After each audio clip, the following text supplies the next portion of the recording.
Welcome to the Scandinavian MIND Weekly, our show about the current trends and events within business, tech, fashion, design, culture, and more, from the Nordic perspective of our team of editors and contributors.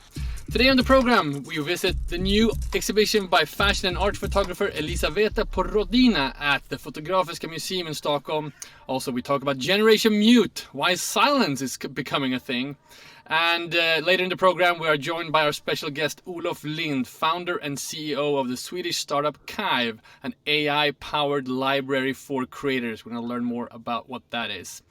I'm Konrad, Olsson, editor-in-chief and founder of Scandinavian Mind, and I'm here with Roland, Philippe, Kretzschmar, editor-at-large, who's back from the mountains. How are you, Roland? I did not break anything. So maybe my head. Maybe my brain. You break your head. You did not break the internet because you were ominously absent from last week's show. But actually, my absence maybe made the podcast better. I really, really enjoyed last week's episode. That was really great. Thank you for that. And I think our intern Martina, who's been working with us the last few weeks, she did a great job. We're going to try, keep working with her and hopefully get her back on the podcast as well. Very smart person. We should note that Erik Sedin, our junior editor and podcast editor, is down and out with some kind of flu or might be COVID. We don't know yet. We'll see. So we'll think about Erik. Yeah, feel better, Erik. Roland, since you were away, I know you received an interesting package. We have to follow up on that. What you finally have the stem player in your hands. Yes, no Scandinavian Mind Weekly without yay, right? So let's continue this journey with the stem player. So yes, finally I received it. It was a bit of a delay. And to be honest, it just feels fantastic. I mean, the texture of it's amazing. I mean, it's so soft and you just have to experience it yourself. Then, as we discussed earlier, it's pre-filled, I don't even know how to say it, but with Donda, his latest album. And then, as we discussed a couple of weeks ago, you can then use the stem player to basically do your own remixes as you listen to the album. Fantastic. Now listen, I'm very happy because I received the news yesterday that, or the world received the news yesterday that Ye is launching Donda 2 only on stem player. So basically, he is not launching his upcoming album on any other platform than stem player. That's going to be interesting. All right. And can we trust that? It feels like his behavior has been quite erratic lately on social and changing his plans all over the place. But no, I'm not trusting that. Spotify as well. Well, basically, I'm thinking he's going to probably launch it first on stem player, and then he's going to see that nobody is basically buying it. I don't know. Listen, he has sold 2 million, around 2 million stem players. Let's see if how much more he sells because of this. But then my guess is that he will launch it on Tidal, where he's a part owner, and then my guess is that maybe he's gonna, just launch it everywhere else. Let's see. Right. But it's interesting. I think he's onto something. I mean, in his press release or his Instagram post, he basically says, why should I, as an artist, only get 12% of the earning when I, so he's onto something. There's a lot of buzz around music and crypto as well. So I think big artists like that talking about alternative ways of distributing and charging for their music, definitely going to be a thing that we will see in the months and years to come. But so it's a gift. It's a gift, I think, for anyone. It's a great idea for a gift, stem player, to be honest, $200. So quickly, what are your impressions about using it, holding it? Is it connected to an app? Can you give us a little bit of a feel for how do you use this device? Yeah, so I mean, it's basically, it's not connected to anything. I mean, you can connect it to, through a USB to your computer, and from there you can upload the files, music files, that you have. But it's you have Donda on it. I think maybe what's going to be a bit challenging is that part, that you basically have to transfer the files manually through USB. It's not that let's say user friendly in that sense, right? However, Right. when you have the files on the stem player and it comes preloaded with Donda, right? I mean, it is amazing. It's super intuitive, super easy to use. It's fun. The kids love it. They took it over. I think he's onto something. And for people listening that have used teenage engineering devices, or I mean, it's obviously very similar. But the whole kind of tactical feel of it, because it is a round soap bar shaped, super soft piece of device. I mean, that in itself is interesting. I mean, hardware usually is quite hard, right? It is. It is not. I mean, yeah. So this is something new, but but it is onto something there. I think we're going to see much more hardware challenging. Basically, what we would expect from hardware. I think this soft tactile feel is amazing. Interesting stuff. Let's revisit this, and you of course have written a lot about this also in the second issue of Scandinavian Mind, where we interviewed Isabel Olsson about her work with sort of Google's hardware. So let's revisit this topic.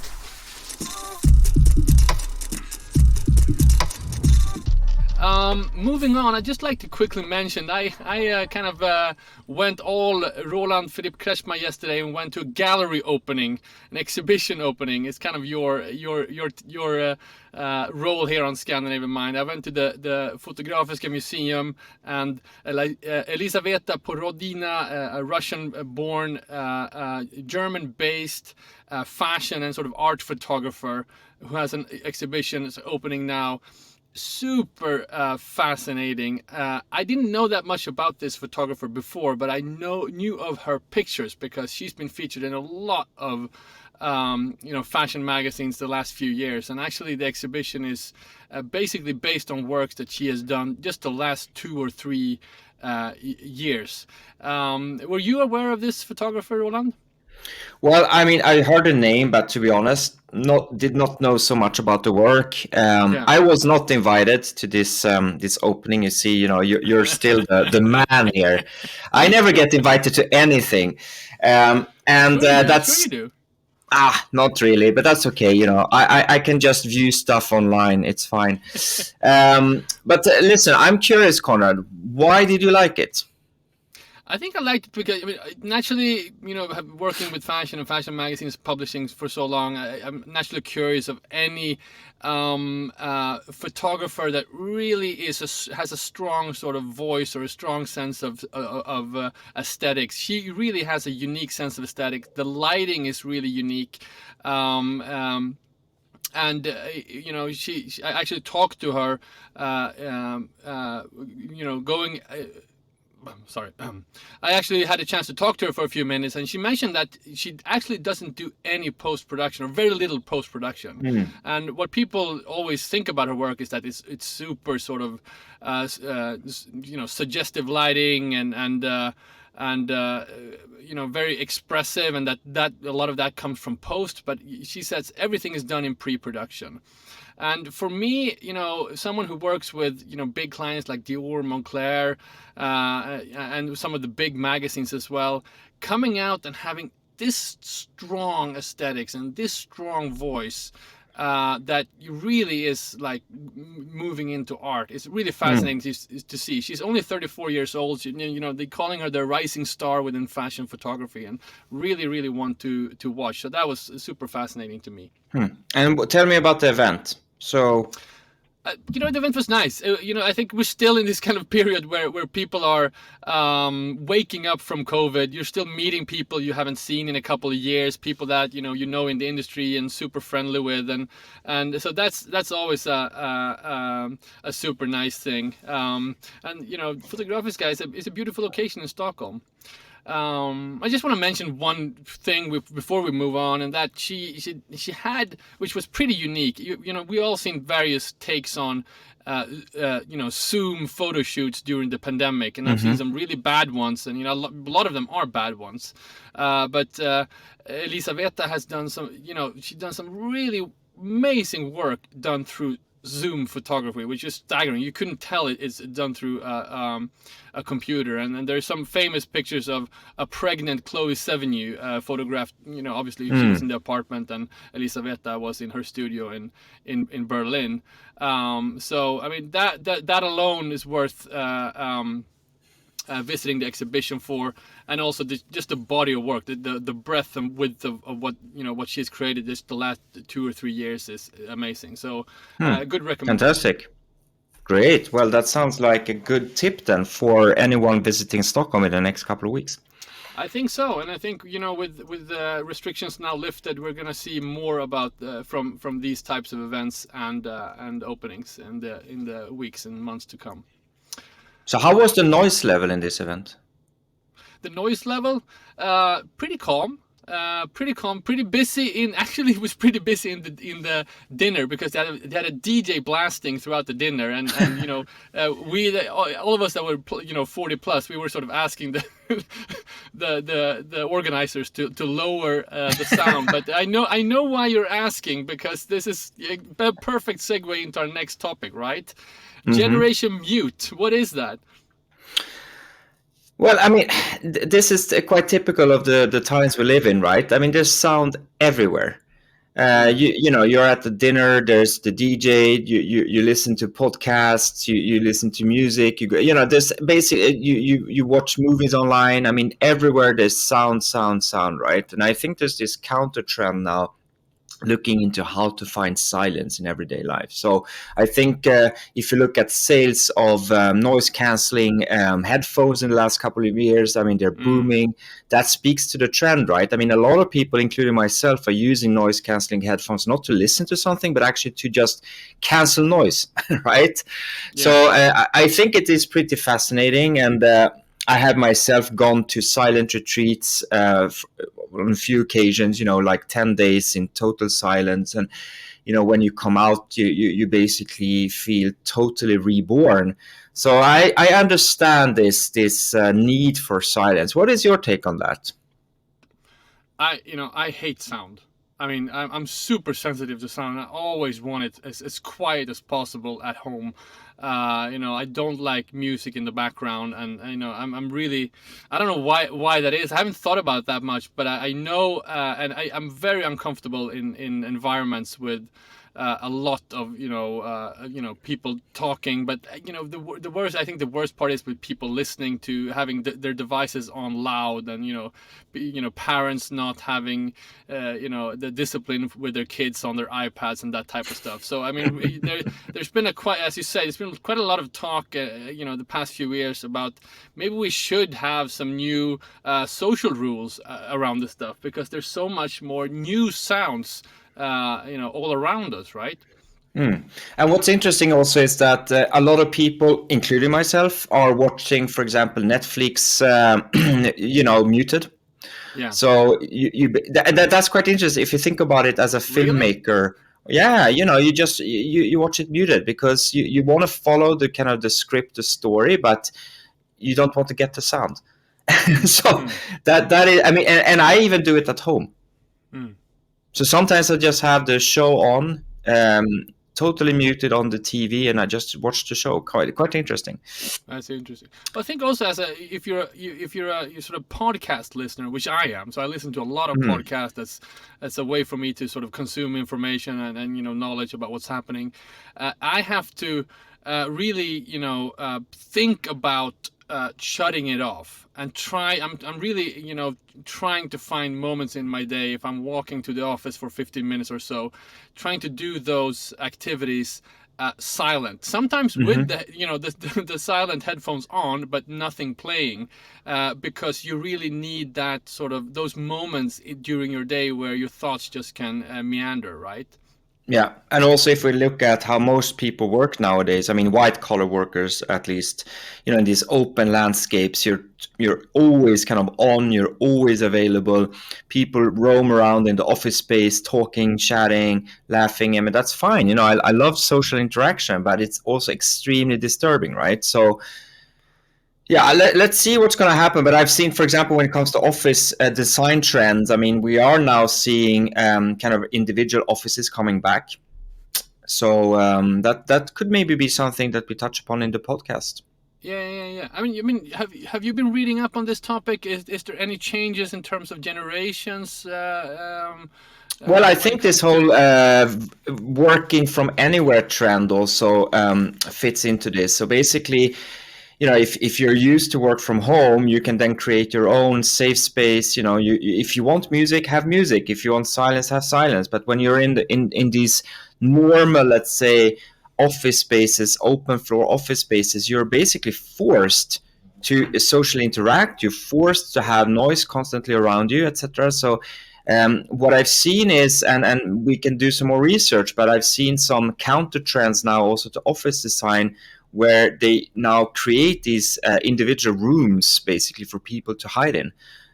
So and not just having one or two rooms for phone calls. I'm literally saying hundreds of rooms. So yeah, and we're gonna need that a lot. yeah. And I'm actually sitting in one of those rooms right now, recording this podcast at our office. There you But go. these rooms are constantly busy now. First they arrive, these sort of little silent huts with bad lighting and bad air conditioning, but great sound,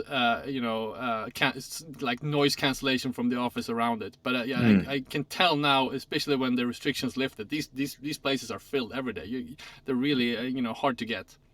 Yeah, and this is interesting. I mean, maybe as a last comment, that pre-pandemic, you used those rooms maybe to take a phone call, maybe a private phone call, calling your wife or girlfriend or whatever, right? But now, as you say, I mean, now you literally go into these rooms to kind of shut off the rest of the world, so you can continue to focus, as you did maybe better during the pandemic, working from home. All right, Roland, great observation. I'll definitely keep an ear open for this topic in the weeks to come, and let's revisit it. Super exciting. All right, now we are joined by Olof Lindh, founder and CEO of the Swedish startup Kive. Olof, welcome to the show. Thank you. So good to be here. Thanks for having me. Let's get right into it. I mean, we always love talking about creativity and how, specifically, how new technologies is changing creativity. And I feel like you are smack in the middle of this topic. Can you just, I think, briefly for the listeners, describe the service Kive and how it's different from similar tools for creators? Okay, yeah. So Kive is a creative development platform. And it's a faster way of building ideas, finding inspiration, and working with your team on developing something creative. And it's basically a self-organizing media library where you can search instead of sort, which uses AI and machine vision to let you find exactly what you're looking for, when you're looking for it, so you don't have to dig through folders and spend hours and hours looking for the things that you kind of know where they are. Or that you kind of know how they look, but you don't know exactly where you put them. We can ask you. So when I see, on your website, you see the visuals, how you present it. I get a sense that there, this is for people who use Photoshop, who has a lot of visual imagery, a lot of big library of that type of stuff.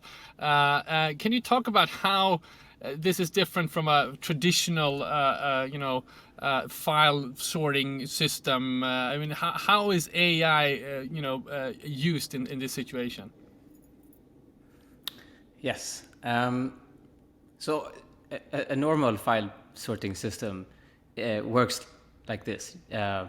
You put your files where you want them, and then you have to remember where you put them. Right. So you have this hierarchical system, and you have to have a master spider sense of where you put everything. But the way that Kive works is you don't have to think at all about that.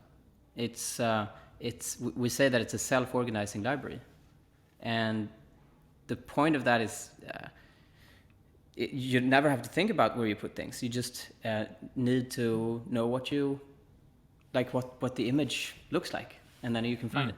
And that's enabled by this great new technology like machine vision, which can look at an image at scale and understand what's inside it and what it looks like. And then you can kind of like talk to the machine and say, well, I need something that looks like this. And then it can, go through your files and find exactly what you need. And you actually talk to the computer? You don't search, it's not typing? Well, you don't really talk to the machine, but so it's the kind of search that you're familiar with. But right. I'm talking about the idea, the basic idea of it is that instead of having to know where everything is, you have a computer or a system that knows it. Right. Listen, I'm curious. I'm using a lot of different knowledge management tools as everyone, right? I mean, it could be anything from Google Photos that has a great AI built into it, or it could be Evernote that I've used for 10 years or anything, right? How do you then transfer all those files into Kive? I mean, because I don't want to start using from scratch a totally new knowledge management platform. I want to basically aggregate everything that I have from every platform that I use into Kive. Is that possible? I mean, so this is one of the things that we've been working really hard on last year, because it's probably the hardest thing to get started is like, how do you import everything? So we've done it in steps, and the first step was just like making sure that you could upload a huge amount of content in one go, and like right. because 70% of the creatives that we talk to are still using their folder systems, strangely, like on their computer. So that was our first thing, like, okay, let's get rid of this stuff. And so we built a way to let you just drop a folder, and we like find everything in that folder structure, and we can upload it in one go. So that was the first step. And then we took care of Dropbox import, and then we built a Chrome extension, so you can basically start saving things right from the web into Kive. And we'll keep on adding these tools to make it super convenient to just switch to Kive. Can I ask you a follow-up question then? So would you say that, again, coming back to Google Photos, I'm just curious, I'm not trying to put you on the spot here, but Google Photos, to my experience, is an amazingly intuitive way of searching photos, a great machine learning behind it.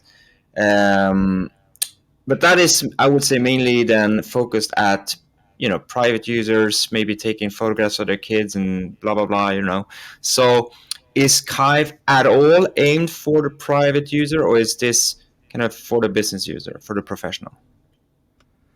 Exactly, yeah. So Google Photos, it's a great product for 1 billion people, right? So they're building a mass market consumer product, and when they do that, there's a bunch of things that they can't do.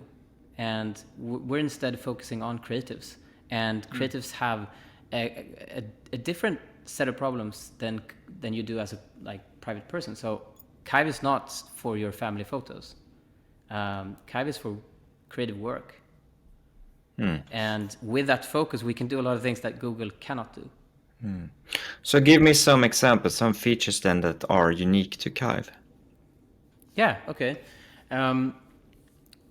So, and I should say this first, my background is in creativity, right? So I've been a director for 10 years, and directed mostly commercials.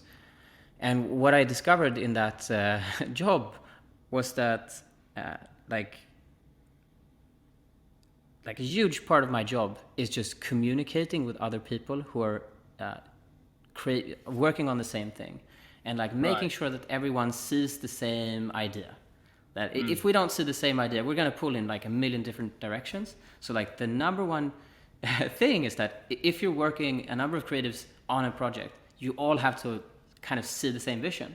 So I worked very intensively with like vision building and making sure that that vision was clear. So it's something that we've worked hard on in Kive to make vision building and transferring ideas and visions across teams very seamless. So on top of this smart library, we have boards and projects where you can work on multiple boards at the same time to exchange like visual worlds and a collection of creative ideas that belong in the same project. So this is kind of how I worked as a creative. When you start building visual ideas, you have like all of this inspiration, you have all of these different aspects of a project, and then you put them together, and when you do, it starts crystallizing and it becomes clear. So we've done that in Kive.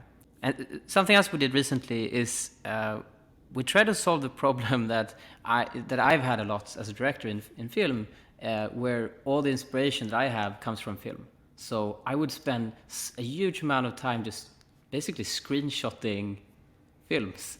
Like I would play a video, pause it, wait for the play bar to disappear, and then screenshot it, and then do it over and over again, which was quite inconvenient. And so we just said, well, this is kind of a small thing, and it's pretty easy. So we'll build a frame extraction tool that lets you just pull frames in a very easy way from a video. And we built that out, and then we did it like an automatic version that pulls out one frame from each scene, and then we could, by doing that, we kind of cut hours of work from a visual creative's workflow. So that's just like a micro tool that really helps the workflow. Fascinating stuff. I want to know more about the reactions from established, directors and so forth. But before we go into that, I want to hear. I'm a little bit curious about your own sort of entrepreneur's journey here. I mean, you have attracted some of the most renowned sort of venture investors, Creandum, EQT Ventures, to build this thing. When did you sort of move from being a director into, becoming an entrepreneur, really realizing this vision? Talk about that transition. Well, it wasn't like a clear breaking point, honestly. No. I've always liked building things, like from a very early age. I've just built little small projects for myself, and I've kept doing that over the years. So when I had this problem as a director that I'm spending so much time just doing vision building. I'm spending so much time trying to find my files. I'm spending so much time trying to get this idea that I have in my head to your head. Like I constantly had that problem, and it just kind of struck me that nobody's doing anything to make this better. So maybe I can just build a tool that I want to use. And I started building Kive just for myself, honestly. So it was this realization that AI had come to the point where it could do a bunch of really interesting things that would get rid of repetitive work. And the very the first version of Kive was just me teaching myself React, so I could build a React app, and then teaching myself how to use all these technologies, and then build a basic prototype of it. And then once I had a prototype, and it was just like kind of mind-blowing what it could do, and how fast it could do it, I couldn't really let it go. So while I was working on film productions, I kind of had this thing on the side where I would I would wrap a film production, I would go back and then sit for a couple of weeks and just build this thing out, and then I would take it with me on a shoot, and I would kind of use it in my job and say, okay, so this works and this doesn't work at all.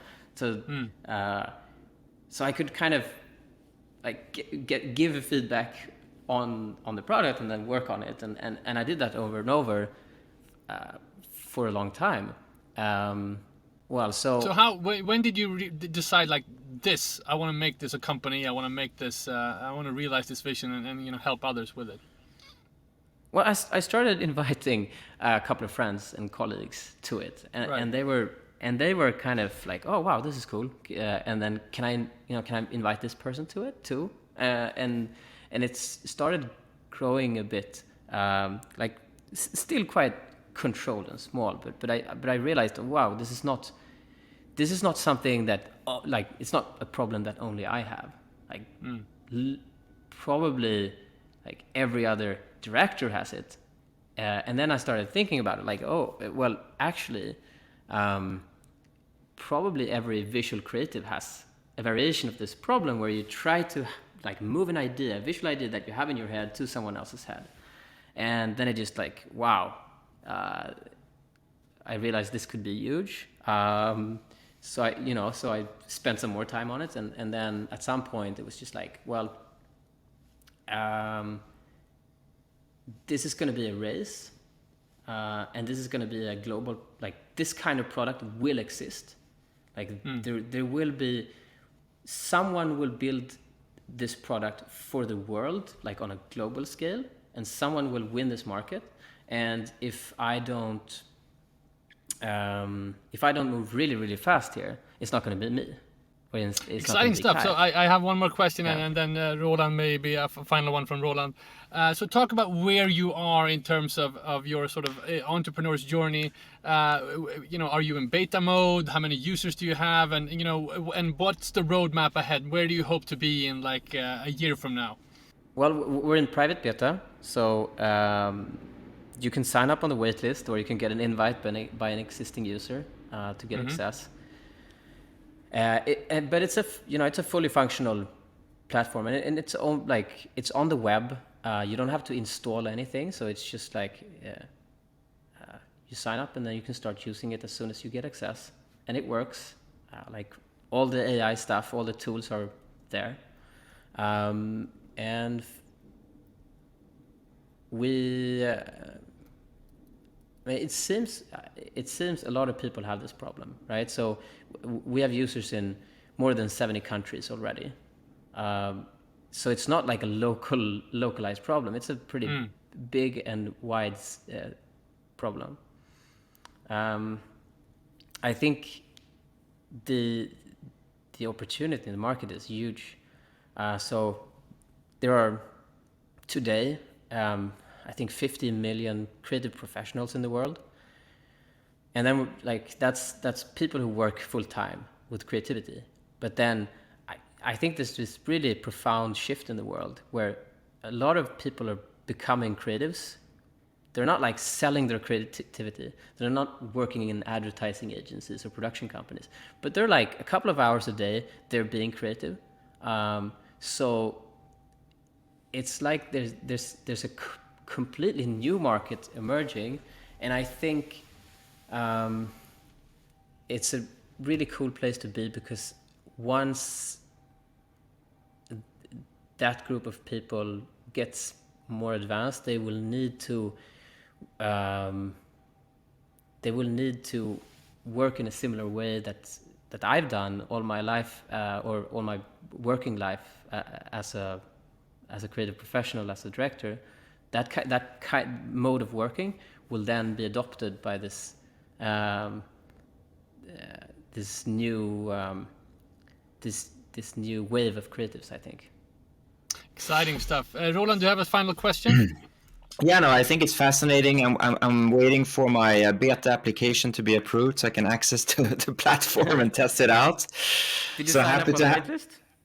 Yes, I signed up just before the podcast. So maybe I'm really low down in the list, but maybe nudge, maybe you can just take me up on the list.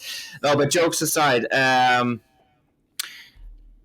as an entrepreneur, you're always encouraged to focus, right? And I think that's the right way. And I think you've explained also kind of your target audience, the expansion opportunities, etc. But could you see this methodology and technology pivot into other use cases than for creative professionals?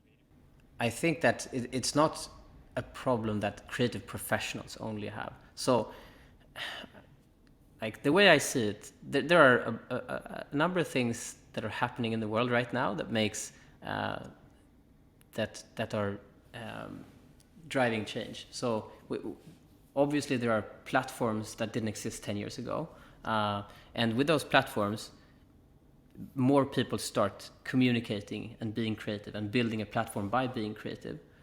So like you have YouTube, you have Instagram, you have TikTok, you have all these new platforms that are driving a change. And while those people are not like in the traditional sense creative professionals, they are in need of better creative tools.